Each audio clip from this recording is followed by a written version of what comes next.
आमदार सतेज पाटील आणि आमदार ऋतुराज पाटील यांच्या विशेष प्रयत्नातून 3,44,00,000च्या निधीतून उचगावसह 13 गावांसाठी जलजीवन मिशन योजना मंजूर झाली आहे। यामध्ये उचगाव, गांधीनगर, वळिवडे, कळंबा, पाचगाव अशा 13 गावांचा समावेश आहे। या योजनेतून उचगाव इथं 8.5 लाख लिटर क्षमतेची पाण्याची टाकी उभारण्यात येणार आहे।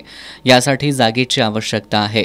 उचगावमधील सुंदरसिंग सोसायटी इथं असलेली खुली जागा या पाण्याच्या टाकीसाठी मिळावी अशी मागणी सरपंच मधुकर चव्हाण आणि त्यांच्या सहकाऱ्यांनी आमदार ऋतुराज पाटील यांच्याकडे केली होती।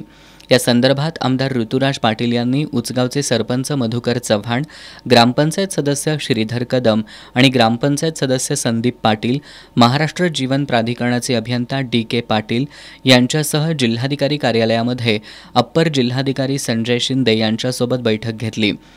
पाण्याच्या टाकीची उभारणी करण्यासाठी सुंदरसिंग सोसायटी इथं असणारी रिकामी जागा मिळावी अशी मागणी आमदार ऋतुराज पाटील यांनी यावेळी केली।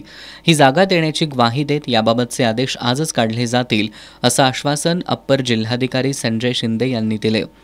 पाण्याच्या टाकीसाठी जागा मिळाल्यानं आता 13 गावांसाठीच्या पाणी योजनेच्या कामाला गती येणार आहे।